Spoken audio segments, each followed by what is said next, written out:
people that we work very closely with, and you'll learn a lot more about that. So if we go to next slide, we'll introduce the team.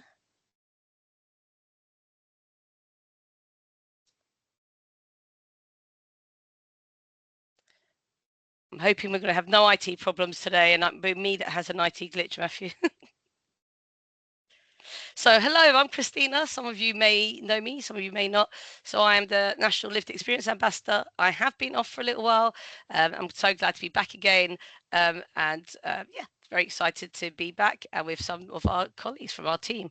I'll pass over to Helen. Morning everybody, it's great to have you with us. Thank you for joining us. I'm Helen and I work in the Experience and Partnerships team with Christina and Matthew and the amazing presenters we've got on today. So thanks everyone for joining. Looking forward to it.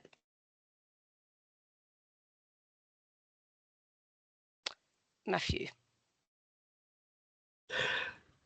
Hey, I'm Matthew, I'm project manager and I support all these fabulous people who you're about to hear and are hearing from right now. It's a real pleasure to see everybody on the call today, so thank you for joining us. We are hoping Steve said that he can't see if it's Steve come out and come back in potentially. Give me a thumbs up if you can see the slides. I'm assuming other people can. I can. Yes, we've got thumbs up. So Steve, if you come out and then come back in, hopefully that will correct whatever. All good now, Christina. I'm back in. I can see it now. Can you see me? Thank you. Yeah.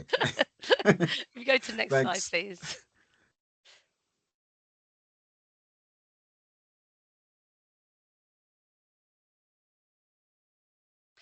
So today's aim of the session, as always, for people that are regulars, you'll know that it's to highlight the importance of co-production and to share ideas that can be done effectively by shining light examples of best practice. Of course, everybody always has an opportunity to contact us and present. The objectives are to develop knowledge on the benefits of the co-production approach, to hear and learn from people that are using co-production at local and national levels, and it's a chance to network with others carrying out vital co-production work, which is why we encourage people to connect in the chat and hear more about getting involved in co-production at NHS England also. If you go to the next slide, please.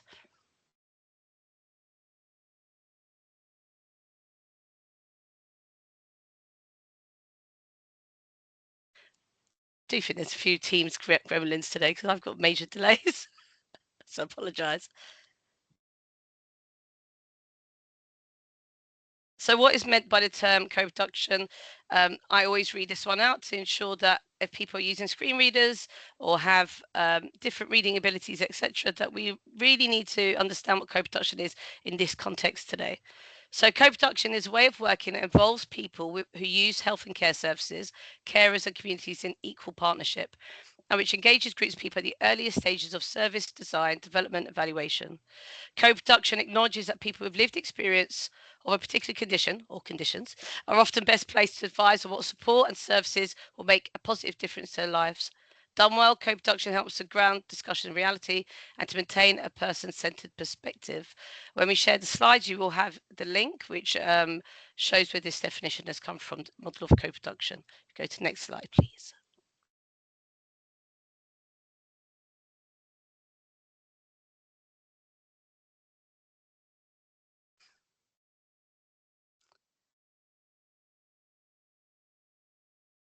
Did we go to? I'm not sure, Helen. We've skipped one, but it's fine. We can talk about this. There's some what we've popped up here is a definition of for experience of care. And this is adapted from the Beryl Institute, which some of you may know, which is an international experience-focused organisation around experience in healthcare. We've adapted their definition. So what do we mean when we say experience of care? We define that as the sum of all the interactions shaped by an organisation's culture that influence people's perceptions across care. And that's grounded in the experiences of everybody, whether that be people who are using their services, unpaid carers, family members, members of the healthcare workforce, volunteers, and the communities they serve. So when we talk about experience of care, we're talking about everybody's experience. Next slide, please. The slide that we missed just had a couple of references and links on it, which is fine because you'll get those when you get the slides, which will all be uploaded along with a recording of the presentation onto the future space. So you'll have all those as well. So just a couple of links here if you're interested. The statutory guidance for working in partnership with people and communities is linked there with that lovely petal that's on the front of the statutory guidance, and co-production, as we know, is one of the ways that we work in partnership with people and communities, but there's different ways we can do that, whether that's co-design, engagement, and it's about choosing the approach or the approaches that best suit what you're doing. And we've also popped in there a link to the National Quality Board refresh that happened back in 2022, which published a document on improving experiences of care and a commitment for those working in health and care systems if we really want to make a difference. And it identified those key three principles, using the data to inform your improvements, co-producing those improvements in partnership with people with lived experience, and weaving experience throughout everything that you do as a key domain of quality, and not an optional nice to do extra. And we've also at the bottom there popped on a visual that really captures it really for us around why we do this, why we improve in partnership with people with lived experience.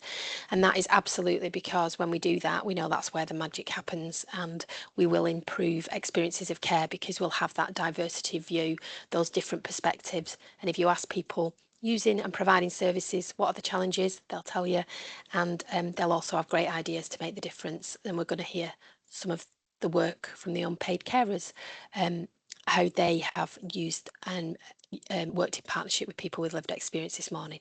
Next slide, please.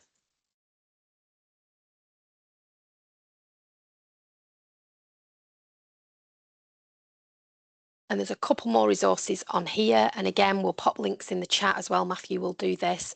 So everything will be on the future NHS platform, the recording, the slides. If you're not a member, it's open, the co-production page is open to everybody. People with lived and learnt experience are welcome. And if you've any problems accessing that, then please drop us an email at england.peopleandcommunities@nhs.net, and we will help out there and make sure you can access that. There's a link to some of the co-production improvement resources that are available on the NHS England website.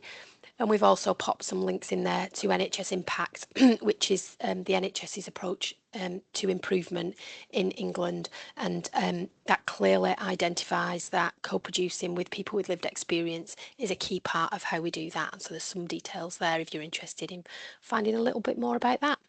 Next slide, please.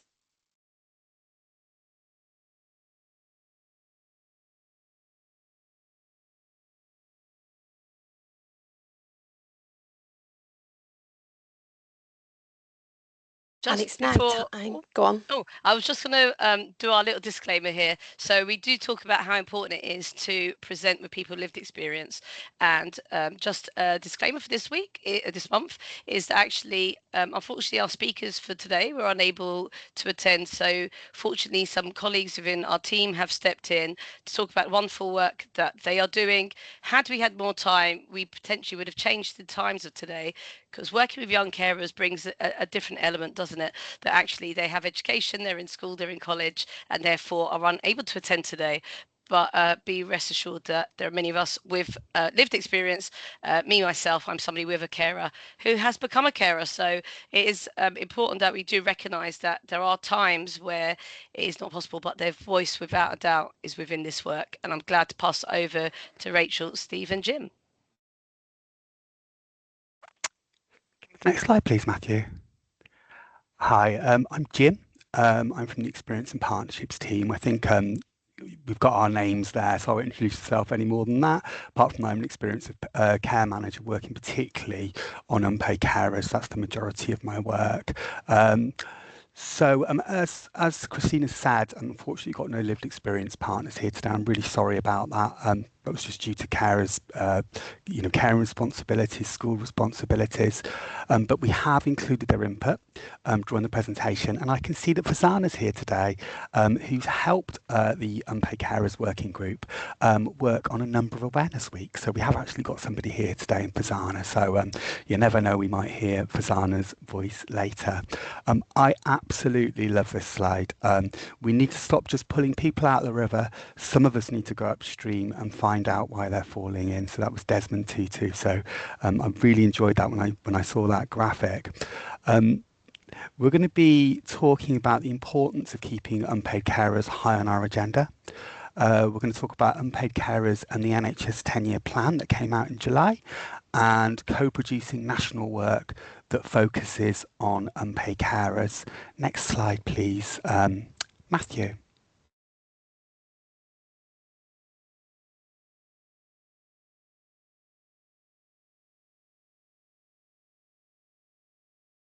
So who are carers? Who are unpaid carers? So a carer is anyone, including children and adults, who look after a family member, a partner or a friend who needs help because of their illness, frailty, disability, mental health problem, addiction, or cannot cope without their support. It's important to note that this care is unpaid. Now, many carers juggle their care responsibilities. We've talked about that already this morning with work or study or other family commitments. We find that many unpaid carers don't identify themselves as carers, or they don't tell relatives, friends, or health professionals about the responsibilities. And that can be because of fear of separation, guilt, pride, or other reasons, just not recognising themselves. And this quite often means they don't always get the support they need or entitled to. Professionals play a key role in particularly identifying and then signposting to support. Next slide, please, Matthew. Now, this is a wonderful graphic by the King's Fund, which shows sort of the makeup nationally of who people are caring for, so, who are carers for people. So we've got 34% there, a mother, 10% or a friend, and we've got that 4% there that's a neighbour as well. So it really does stretch across the whole of society. Can we have the next slide, please, Matthew, and I'll hand over to Rachel Garton.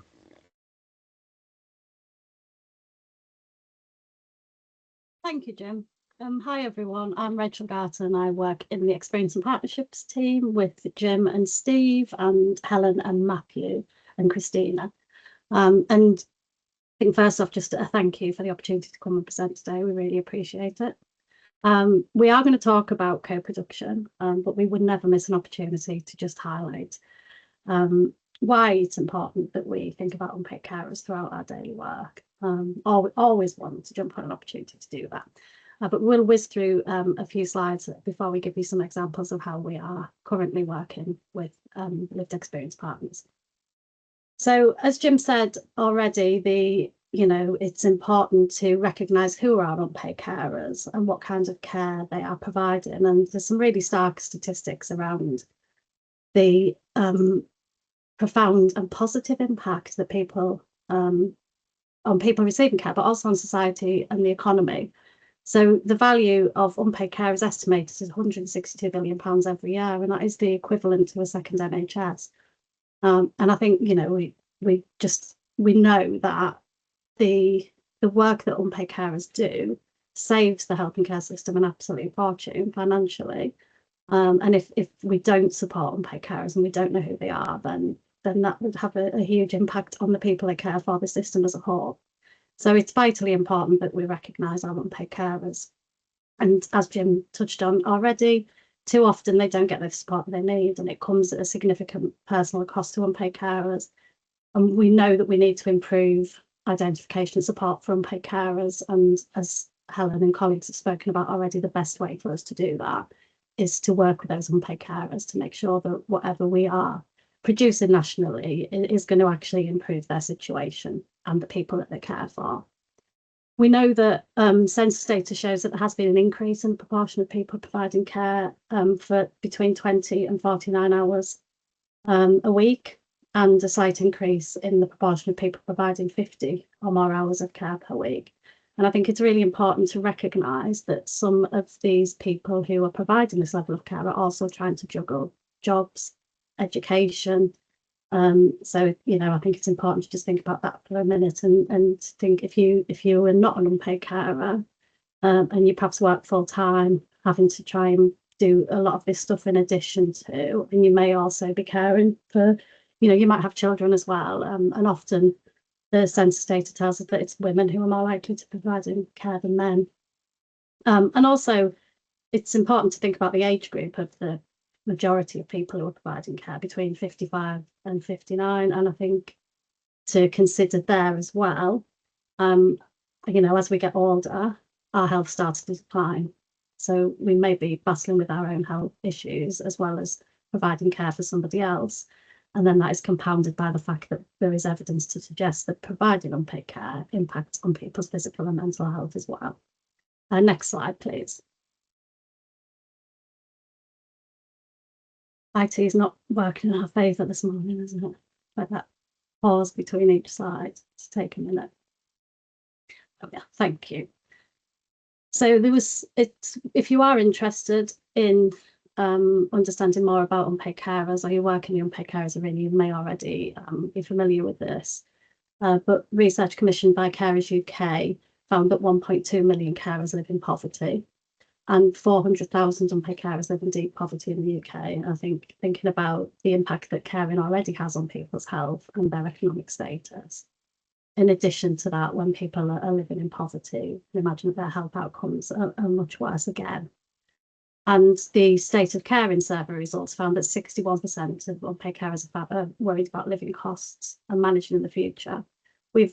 Those of you who've worked around this area will know that we've had lots of examples over the years of people having to choose whether to, you know, heat the house, eat. If you're spending a lot of money on electricity to power devices that are necessary to help care for somebody, that can mean making some really, really difficult decisions for carers.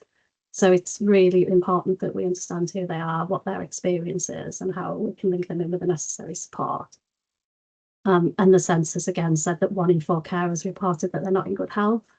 And there's a link within the slides to some key facts and figures from Carers UK that are really quite stark around that.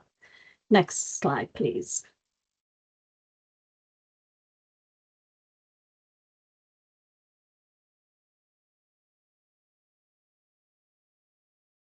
So we always, whenever we do a presentation, talk about the importance of identification, and some of the work that we are doing with lived experience partners that Steve will talk about shortly is looking at how we improve identification of, in this particular piece of work, young carers. But from our team's perspective, we are constantly looking at ways that we can support improving identification of unpaid carers. What we know is that within the census data and the state of caring data, we know that there's a big discrepancy between the numbers of carers that are reporting that they provide care in those surveys and the number of unpaid carers that are being identified within primary care. And we need to shorten that gap, because what we do know is that I think 98% of the population have got a GP, so general practice is a really good point of care to identify unpaid carers. And we've spoken already about how, in order to, you know, support unpaid carers as part of those prevention approaches and enable them to continue to care, we do need to improve that identification. I'll skip through these because I think we've spoken already a bit about the impact of unpaid caring, but just to point out that 63% of carers have a long-term physical or mental health condition, disability or illness, compared with 53% of people who don't identify as carers. And the conditions are more likely to impact on their day-to-day activities. Next slide, please.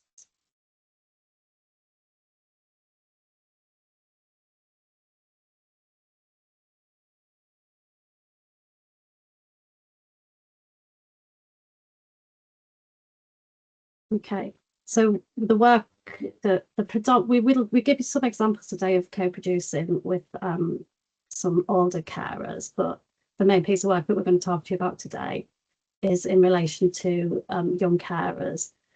30% of young carers report having a mental health condition, compared to 18% who don't identify as carers. So it's so important that we work with our young carers, and when we look at survey data often it's young carers' experience of health services that's much worse than older carers. 21% of carers aged 16 to 24 reported that they smoke, compared to 16 who don't. And if unpaid carers are from mixed or multiple ethnic groups, they're 11 times more likely than white carers to experience problems with mobility. And deprived carers from the most deprived areas, again, more likely to experience problems with mobility and need medical attention. And also the key around feeling isolated from others, and it's it's incumbent on us to make sure that we do what we can to help address some of those issues. Next slide, please.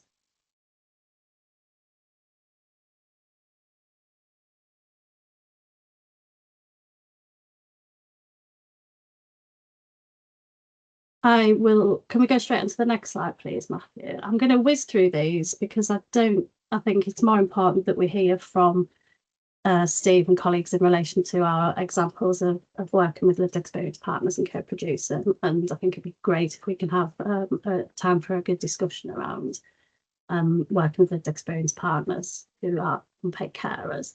But it's just to highlight that there is specific legal responsibilities towards unpaid carers across health and social care. And just the slide here just highlights within the Health and Care Act the 4 key provisions in relation to carers. So there is the duty to consult on commissioning and policy decisions. And, with the Integrated Care Board should be promoting involvement of unpaid carers where appropriate. So I guess there's the reason that we bring in these legislative drivers is if you are kind of struggling to get buy-in within organisations in relation to involving unpaid carers within work, and particularly in kind of decisions around improving discharge, safe discharge and commissioning and policy decisions, and there is these key legislative drivers to support you in taking that forward. Next slide, please.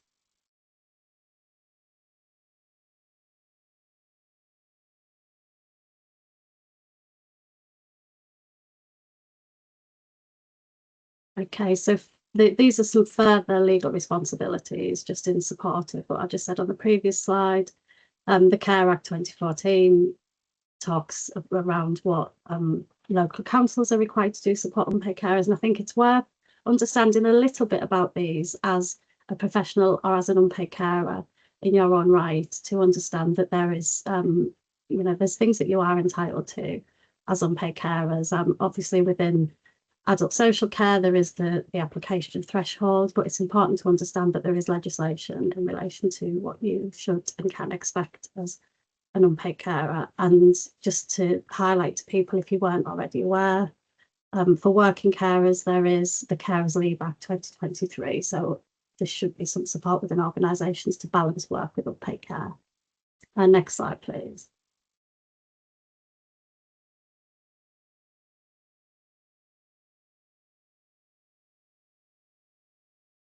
There's a really, really good document called Identifying and Supporting Unpaid Carers in England to Improve Integrated System Working. If you haven't seen this already, I'd really recommend that you have a look at it. It's a real one-stop shop for identification and support of unpaid carers. It was developed, we worked closely with colleagues from the Carers Partnership as part of the Health and Wellbeing Alliance. That was Carers Trust and Carers UK, to the national carer, unpaid carer organisations, charity organisations.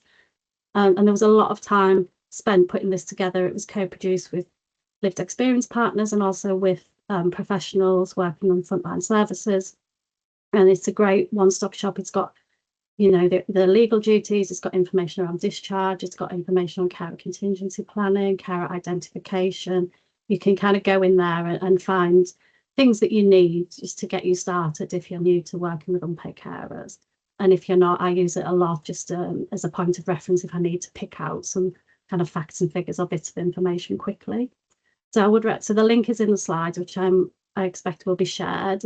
And within there, when we look at what I find particularly helpful is that when we look at the legislation that is around unpaid carers, there's some really good tips in what actually does that mean for health and social care professionals. And so we've just popped those in the slides as well to support any work that you might be doing moving forward. Next slide.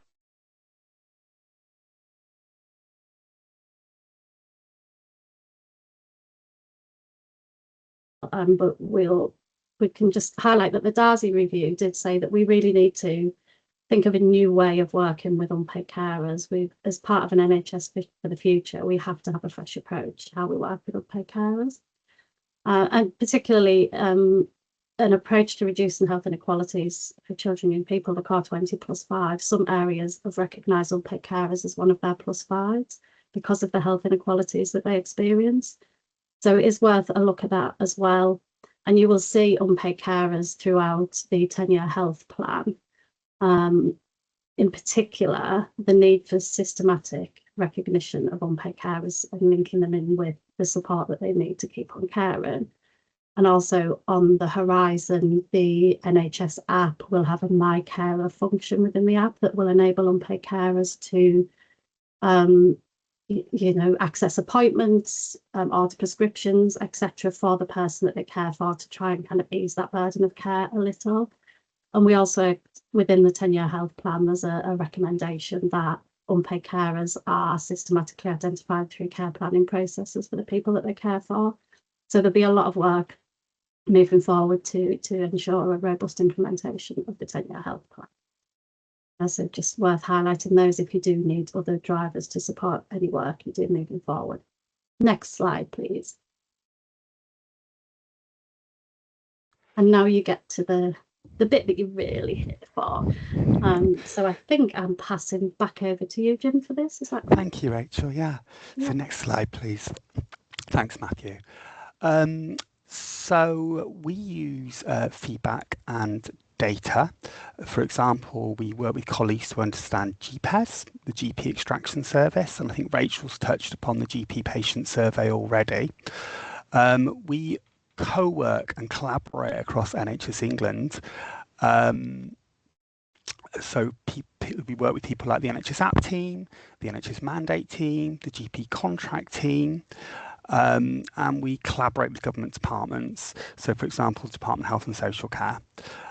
We lead on NHS England Carers Week responses, which is a Carers UK annual campaign to raise the awareness of caring and highlight the challenges that unpaid carers face. We work with the VCSE, for example, on the Carers Partnership, or by VCSE I mean the voluntary sector, of course, and we recently worked on a few roundtables looking at the long-term plan submission, and that included voluntary sector members. Some of the other stuff we do is GP quality markers. We're working with the Carers Toolkit, and as Rachel said, we work with Carers Trust on the ICS resource. Next slide, please, Matthew. So we make sure the voice of carers is heard across the NHS, and that's in delivery and design of services, policies and tools, and we support ICSs, integrated systems, to support integrated care systems, deliver the best outcomes for carers. To help that along, we run the ICS Carers Leads Catch-Up, and that's to have an oversight of the work and engagement with ICS carer leads, and that's to build greater NHS cross-system reach and understanding, and get knowledge share from that group. We consider the rollout, impact and take-up of current and ongoing NHS carers initiatives, and we listen as well in terms of what local and regional carers initiatives that are being run on ICS patches. We act as a route to support NHS form policy, and again, for example, we help shape the NHS long-term plan submission. So can we go to the next slide, please, Matthew?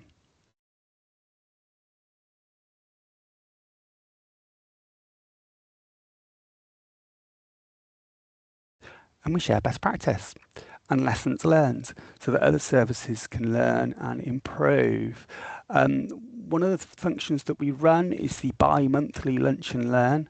That's much broader than the ICS meeting. It brings together unpaid carers and professionals from across the country in an informal atmosphere to collaborate, share learning, contribute to driving the identification and support for unpaid carers.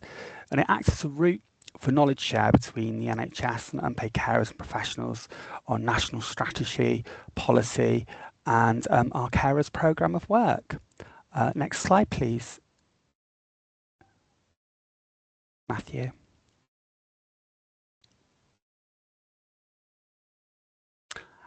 And I'm sure you've seen this slide before. Thank you, Matthew. I'm sure you've seen this graphic before. And it's sort of about how we work in co-production with people who use our services. And that's under the Start With People banner. We inform, consult, engage, co-design, all leading to co-production. And I think I'm going to hand over to Steve at this point. Thanks, Jim and Rachel. Hi, everybody. I'm Steve, and I work with Jim and Rachel in the carers work stream. I think, have we put the slide up, Matthew? Yeah, thank you. So co-production is at the heart of the improvement of and any work that we do within Experience and Partnerships team. At the beginning of this year, we initiated a cross-government summit, which is to help us to understand the experiences of young carers across health, social care and education, because there were gaps there that we realized we were missing quite a lot of young carers. So we recruited some young carers who were recruited to help us support and develop the summit that and attend the summit at the same time. And the outcomes of the summit are not predetermined. The decisions need to include the voice of the young carers to make sure that their voices are heard and it's inclusive that we do this. If you can move on to the next slide, please, Matthew. I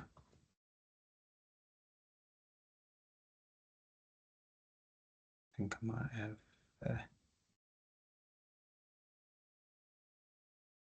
Yeah, thanks, Matthew.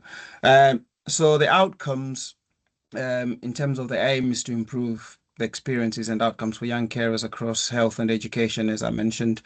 We're currently working on the first deliverable co-produce engagement workshops with a broader group of young carers ahead of our further summit later on this year. We have co-produced a flyer which has gone out. We've got 2 young carers that we're working with on this for the engagement workshops. We will be sharing those details. If you work with any young carers you might think that are interested in being part of the workshop groups, please do share this flyer with your networks. And if you can move on to the next slide, Matthew, I think we'll talk more about the support that we offer the lived experience partners. Yeah, so support for young carers we work with, we do an induction, including who we are as a team and what we do, with clear outlines of expectations and what we expect from them, to help us understand the experiences of young carers so that all decisions are made with a priority to contribute to meetings and decisions and the discussions. We have to get their thoughts and ideas, and we encourage them to challenge the ideas if they think these would work for young people and help in terms of bringing up the identification solutions. We expect them to be respectful of everyone's opinions within team meetings and everything that they do. And we also ask them or encourage them to tell us something, or if anything doesn't feel right, or if we need to do more to help them contribute as an equal member of the team, because we're conscious that we don't want it to be a tick box exercise, because in terms of co-production, every member of the team is treated equally and their contributions are appreciated as well at the same time. And if you can move on to the next slide, please, Matthew, which is the Unpaid Carer National Conference. So in 2014, we made a commitment to host an annual conference, and we use the conference to embed, promote, and spread proven models of good practice and learning to deliver safe and sustainable models of care identification. So to enable us to do this, we organize to enable us basically to organize and deliver the conference, we recruit lived experience partners, which both adults and young carers, to be part of the working group. And, you know, they work with us to draft the agenda, select the location, speakers, the workshops, and any activities that we have lined up. And we also encourage them, because on the agenda, what we try to do is we have to have lived experience slots where at least 2 speakers come in with lived experience to share their experiences of where services have worked, how we can improve identification and the support that they receive, and any gaps that they see within their local communities and the support that might be made available. And if you can move on to the next slide, please, Matthew. Yeah, so as mentioned at the start, unfortunately, due to school and caring responsibilities, we are not able to have Lily, who's one of our lived experience young carers. And this is a slide that Lily did at our conference in June. And basically, this is what she would like to see happening to young carers. This is her plan for 10 years for young carers. I won't go through it all. I'll share, I think we'll share the slides after the session, so you can have a good look. And it is a good to have someone like Lily with her lived experience of caring for a brother, Harry, who's sadly passed away now. But it was refreshing to have her at a conference sharing a lived experience, and for people to actually hear and understand what it feels like for a young carer caring for their loved ones, and the time that it took her, to be able to understand herself, because she is only young herself, and to be able for us to work with her to be able to produce a presentation on the day. Yeah, that was just brilliant. And I think you can feel I'm getting emotional just talking about Lily, because she's that brilliant. If you can move on to the next slide, please, Matthew. So as Rachel mentioned, in terms of identifying young carers, to help us improve the identification of young carers in primary care, we spoke to about 400 to 500 young carers, young and adult carers. And from there, hundreds of comments. We collected 5 top tips, which have now been turned into a supporting young carers guidance for GPs and local services. We'll be able to share the link afterwards or later on during this session, I think, Jim, if you've got it at hand. And leading up to that, we have 2 of our young carers, Lily and Liba, who have just this week, we've finished recording, we've just co-produced a video to support the guidance. And this will be shared later on this month, and it's just basically to go out to all the primary care networks and all the care organizations, the ICSs and ICBs, is basically to try to help improve and understand young carers' identification and their support needs. And I think that's it. You, Jim? Steve, do you mind, before we move on, do you mind if I just make a couple of observations? Yes, please. About the work that you've done with in particular the work with the young carers? I think what I'd really like to highlight from the work that Steve and one of our colleagues, Ellie, who couldn't be here today, who's been quite instrumental as well in the young carers co-production space, is that it took quite a lot of bravery initially to develop the Young Carers Summit, because I think we're often keen within health and care to kind of understand what the outcomes of a piece of work are going to be, to be able to go in and say this is what we're aiming to achieve. And actually, Steve and Ellie were really clear from the outset that they wanted to go into that summit with no predetermined outcomes, because they wanted the lived experience partners to be very much part of that decision-making process. Which I just thought was great, because people would be asking what's the outcome of the summit, and they had to stand firm and say we don't know, and we won't know until we've had our young carers involved in those discussions. So I thought that was great. And the other bit of that was that actually the leadership that we got from the team within NHS England, who kind of supported us to do that. So there were a couple of things that I think important to say. And yeah, and Lily was absolutely amazing. She came to the conference, she was nervous, she's young, she's got a lot of care and responsibility. Well, she had a lot of care and responsibility. She had some quite traumatic experiences throughout her life already. And she came to that conference and she absolutely smashed it. And if you're ever, if anyone's ever in doubt about the impact of lived experience in those types of events, Lily's session was the one that was evaluated the best above everyone else. And we had some really brilliant kind of keynote national speakers, but Lily was the one who kind of shone in terms of the evaluation. So I just wanted to highlight those things before I pass over to Jim. Thanks, Rach. Thank you, Rach. And while we're waiting for the next slide, just to echo what Rach was saying about the feedback on Lily, when we pulled together the evaluation afterwards, Lily's name came up over and over again, just how much impact that had on people during the day and how they wanted to hear more from lived experience partners at future conferences. And am I right in thinking, sorry, Jim, am I right in Rach. thinking, Steve, that if people are on our NHS Futures page, that Lily's presentation is available? Yes, so I'll put the link in the chat, and if people are not registered on the site, they can just send me an email, and I can add them onto the workspace as well. That's and I can forward the link to Lily's presentation and the recording on that. Thanks, Steve and Rachel.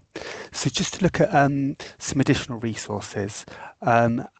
As we said, we work very closely with national voluntary sector organisations who work in the carers world. So there's a link there to Carers UK and Carers Trust.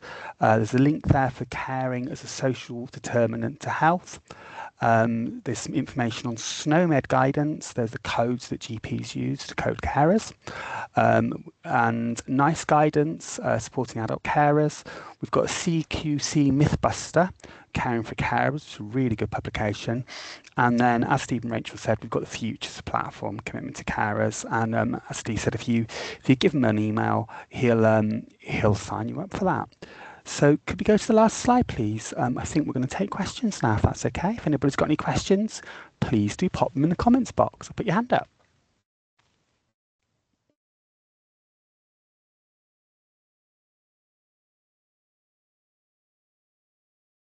Brilliant. Thank you so much. So we've got loads of time now for discussion, and I know the team are really interested in, they've shared some of the ways that they're partnering with young carers and having ensuring that lived experience is informing national policy. And I know when we were talking earlier, the team were really interested to hear kind of any examples, any ways that you're working that they could share. So if you've got any examples, if you've got any questions for the team, then either pop them in the chat or come off mute and pop your hand up. We would love you to join the conversation and come on screen if you want to.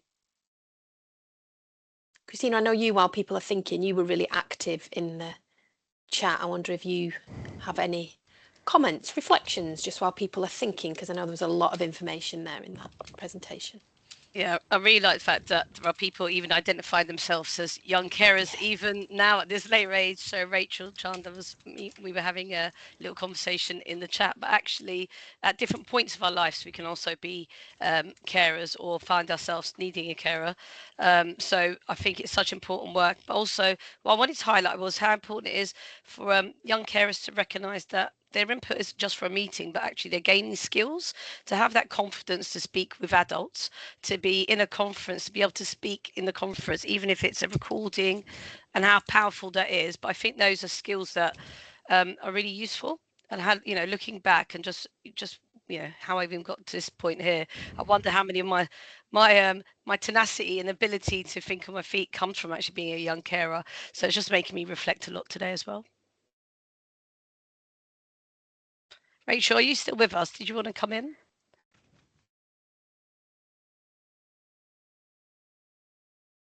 Oh, Steve's got his hand up. Go ahead, Steve.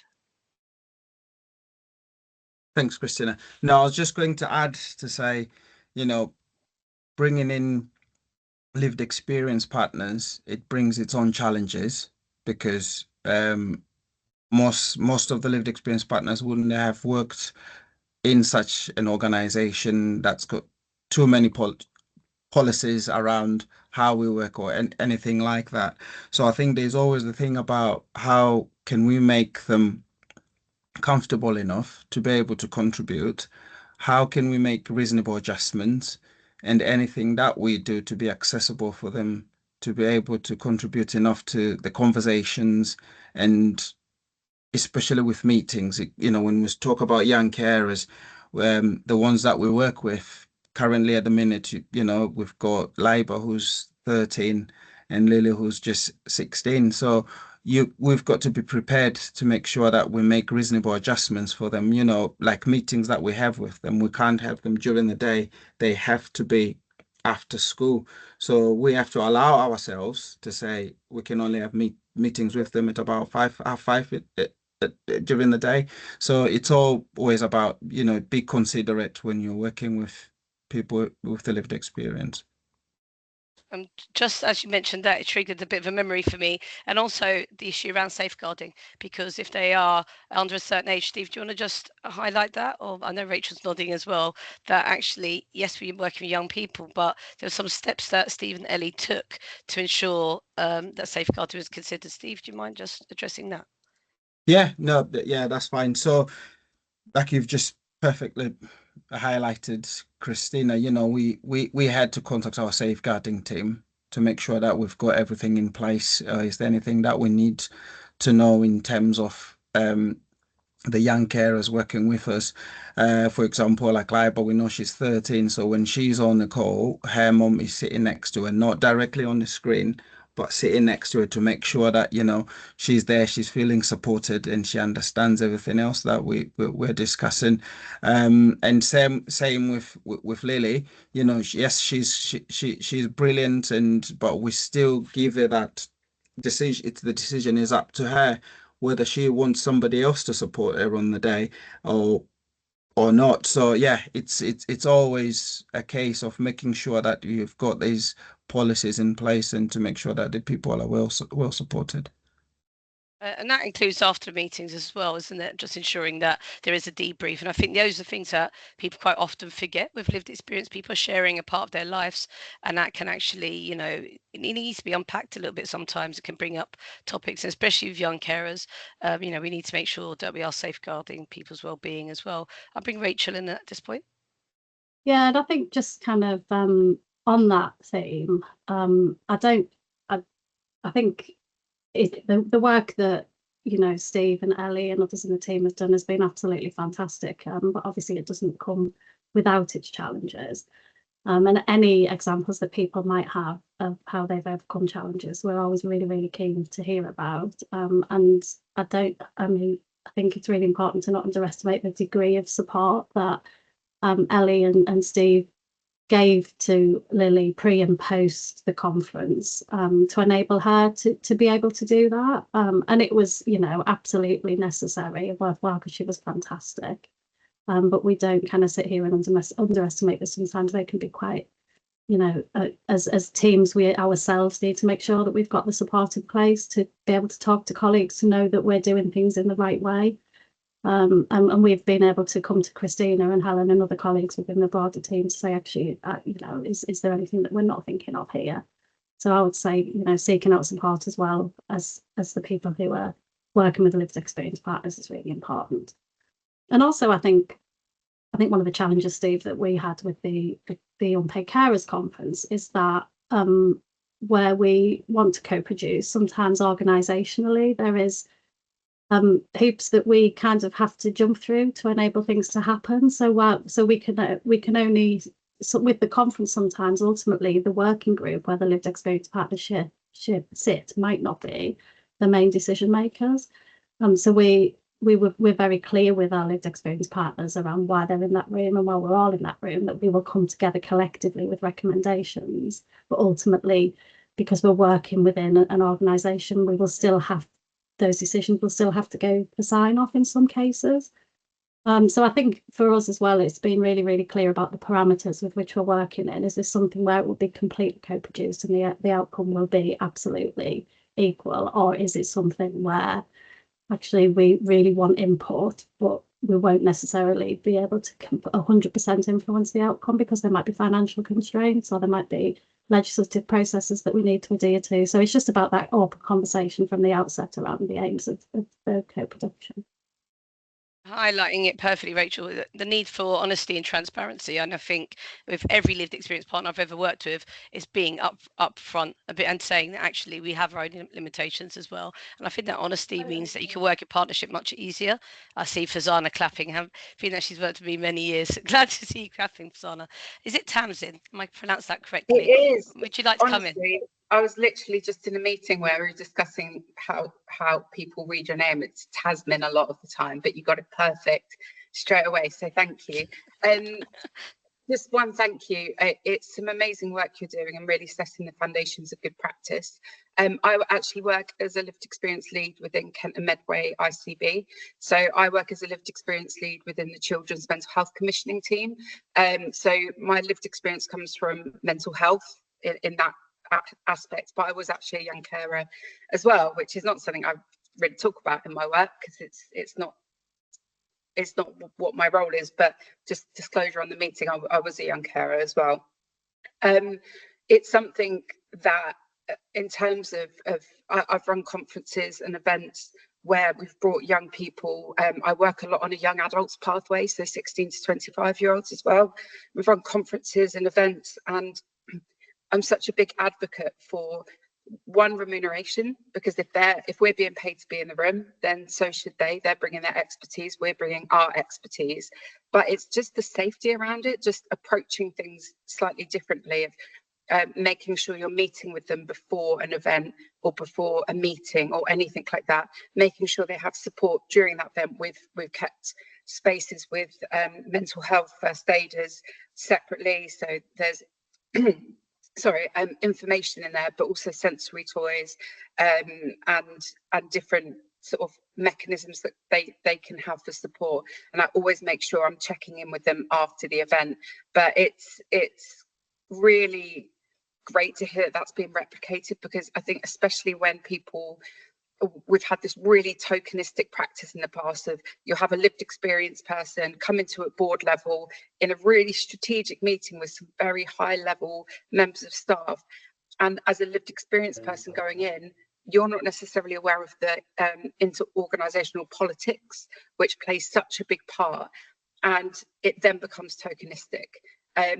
And it's fighting so much against that, and having the right people in the right room at the right time, but having that respect. And in Kent and Medway, we've developed a lived experience engagement and employment framework. So it outlines how to do engagement, because so many people say they're doing co-production and they're not, they're doing collaboration. And that word gets thrown. Don't get me started on that, because I think that's a whole thing in itself. But I think there's a really important conversation around employment as well. And when I came into this role, I had extra meetings with the person. They told me what to expect. My line management is a little bit different. You know, we have to, it's not just, I think that lived experience engagement we do for events. And I mean, we used young people in a recent procurement, and it was amazing how they were supported, how the process went. But it's just so great to see that being replicated, because it is done so wrong and not through people's fault. It's because there isn't a framework, there isn't an understanding, and it's great that we've got meetings like this to share that practice. But it's the amount of meetings I go into, and it's just such an afterthought, and actually it should be right from the beginning. It should be right from the beginning. And as a lived experience, a lot of the time I fall as that lived experience person supporting those young people. And it's such a pleasure, because, you know, when I feel like I'm 33, I'm like, when I was young, I would have loved those experiences. And so if I can support them, then great. And I think, especially when we're upskilling the lived experience workforce, that's something we really need to be looking at as well, of how do we protect our young people, how do we protect our young carers? Because when you think of, I'm going off on one now, but the social economic divide of young carers, people with multiple inequities, it's not saying that they've not got these incredible skills to contribute to the workforce. They're just not being given the same chances. And I feel very lucky in terms of my childhood and falling into meeting the right people at the right time to get me into this strategic role within a commissioning team. But we need to be giving those opportunities, and the employment part of the framework is really important, but we need to be making adjustments because there's so many skilled young people. It's giving them the right place, the right time, and the right people, I think. I'm going to stop now because it's something I'm so passionate about, as you can see, and I love being able to do it in my role. I'm so privileged to, and it's something that I will always push for and advocate for. So yes, there's a couple of hands. Helen. Oh, before we go to Helen, I think you've sold yourself, by the way. That was an elevator pitch if there was ever one for a future Shine a Light. So you will be receiving an email. You might want to read the chat. Helen. Yeah, just building on what you were saying, Tamsin, and I think hats off to the team about being clear around. It's absolutely one of the reason we always put the petal up around the statutory guidance is because people very often will say they're co-producing and they're not, and they might be engaging. And I think hats off to the team. They wanted to co-produce and they had to hold their nerve there because they were getting a lot of pressure internally to say, well, what's this conference going to look like? What's it going to be? And they were saying, we don't know yet because we've not had the conversation, but we know it's going to be fab because we're going to have the right people in the room supporting that. So I think, it's just it's sometimes, it was said in the presentation, wasn't it? Sometimes it's not easy to co-produce because there's other pressures and there's time frames and there's other things that are going on. And I think massive hats off to Steve, Jim, Rachel and Ellie and others in the team for being true to that and being committed. And that's how we change the culture, by having those conversations, and then hopefully it'll be easier next time because people will have seen the outputs. So yeah, amazing. And Helen's come in there as well. Like, for me, when I've organised those events, it's the first thing for me, the first priority is the young people and their well-being. They're putting themselves in a really exposing position, and actually for me the first thing I'm thinking about isn't the catering, isn't the booking, it's not who's going to be there, it's right, how are we supporting our young people. And I can assume as well, a lot of you, it can involve some very uncomfortable conversations when you are saying, no, this is how I want to do it. We are protecting the people in that room. We are remunerating them. We are going to provide support on the day. We are going to provide this provision. And it can be uncomfortable because I can push and I will push because they're the most important people. We're listening to them. And yeah, it's a massive applause to all of you, that what people that have presented, but also the people that do this work every day. I mean, I'm fortunate that I work in an absolutely incredible team. They've trailblazed lived experience in Kent and Medway. I mean, they're commissioning my role. That says a lot in itself. So I'm lucky that I have that support. But as a system, it's not easy. But all of these little pockets of great work, we need to capitalise on that, and we need to be having more platforms like this that we can provide examples and almost build different footprints. Because it isn't a one size fits all, but there are some commonalities between practice, and I think that almost builds a framework in itself, doesn't it? It sure does. Thank you. And if that wasn't a sell for anyone here who's doing co-production, please use our platform so we can continue shine a light and make sure that but it says a lot for itself. We had, I think, over 100 booked in, so we know not everybody can attend these shine a lights, but they will watch the recording afterwards. So it's always very important that we continue these, and as a team we are committed to for as long as we can. So, Rachel Chandler, are you still with us? Because you put your hand up, then you put it back down. But I'm going to come back to you because I haven't forgotten. Maybe you got fed up of holding your hand. Yeah, no, I am here. So you mentioned in the chat about how, reflecting back. Yeah, no, that was it's one thing when you champion it through your work daily, and we run lots of workshops and things for parent carers and carers as well. So there's a lot of championing being done to identify, get people to accept firstly, that they are a carer. I can't remember who, I think that was you, Christina, in the very beginning of the presentation, that we don't see ourselves as carers, we don't identify, we're just doing our job. It's just what we have to do, isn't it? But yeah, when the conversation started about looking back to being younger, that was, yeah, a little light bulb moment went off about my own experiences. So I'm very good about championing. Oh, I can't even say it now.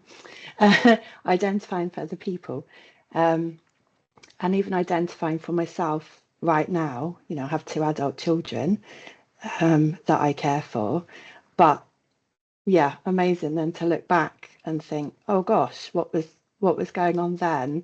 What was the support network or not around me at that point? And how can things be different? How are things different now?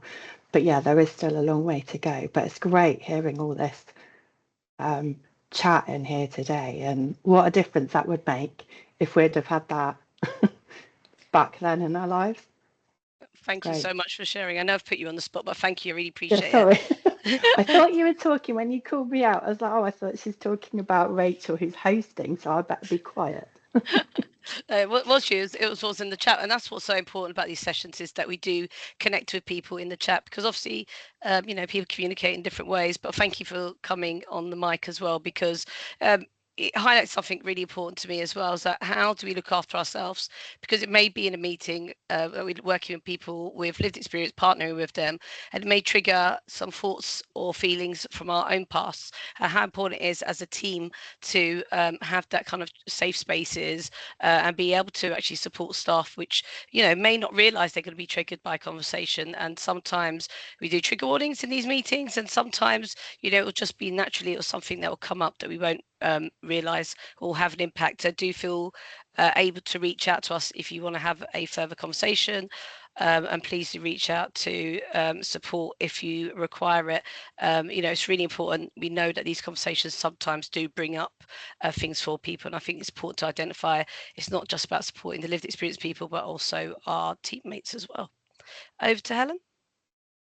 Back to, have we got any more slides, or are we? We've got how a are few we? slides. Yeah, we've just got a few slides. Great discussion, really brilliant presentation. Matthew, did you just want to put the slide up around, and you've just put it in the chat already? Brilliant. So we just would love it if you would just type 3 words. So and you can type it 1 word each time you go onto the form. You can go into the form as many times as you want, but we would love it if you went in 3 times and put 3 words around the experience today has had on you, spending this just over an hour with us this morning in a busy day. We'd really appreciate you just doing that for a few minutes, because then we are going to co-produce a little word cloud to look at the impact that today has had. So the link is there in the chat, and if you have got your mobile phone, you can look at the QR code, and Matthew's just put that in the chat as well, so you can go in through the QR code if you went. So just while we're waiting for that, I just want to say a massive thank you to Steve, Jim, Rachel, and to Lily and the young carers and all the people with lived experience who have absolutely informed their presentation today and are making a difference with them. And hopefully we'll get you guys back on with some of the lived experience partners to share updates and more examples of the work that you're doing, which would be great at a future event. And thanks so much for joining us with not a lot of notice when we had somebody who couldn't present today. So thanks very much to you guys. The slides and the recordings will all be there on the Futures platform. If you've any problems, just drop us a line at England people and communities at nhs.net, and we will help you get onto the platform. If we just go on to the next slide, we have a list here, and we will post these in the chat as well. We have got events booked all the way up to March 26. Oh my goodness, can't believe it's October tomorrow. Nearly not far off next year. Oh my. So yeah, book on, and we'd love you if you have been inspired today, if you're thinking, you know, the stuff that we're doing that we could share, then please do get in touch, and we would love to have a chat to you and shine a light on the work that you're doing, co-producing, and we just ask that you do that in partnership with people with lived experience and have their voices in the space and co-produce the presentation and co-present it. Next slide, please.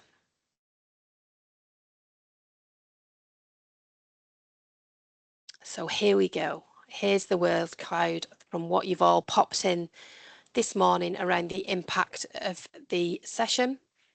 Oh, here we go. Inspiring.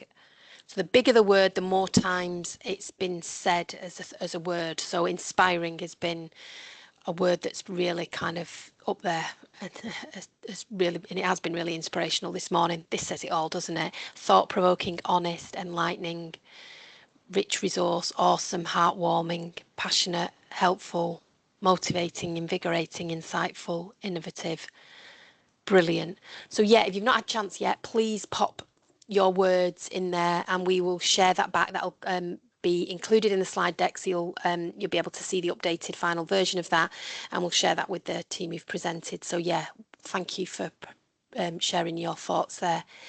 Next slide, please. And I'm just looking at Hayley's comment. Lovely to have some time to stop, be inspired, and have some thinking time.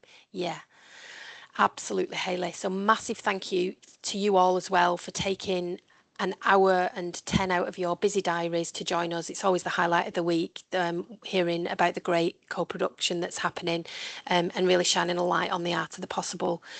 So we would love you to join us next time. Please do reach out if you've got something you want to share. We're going to gift you back the joy of 20 minutes to grab yourself a drink, have a comfort break before you go on to do whatever else you're doing today. But thanks so much for joining, and thanks to Steve, Jim and Rachel for coming sharing with us today. Have a good rest of the week and we'll see you all soon. Take care. Thank you. Thanks. Bye. Thanks, everybody. Bye-bye.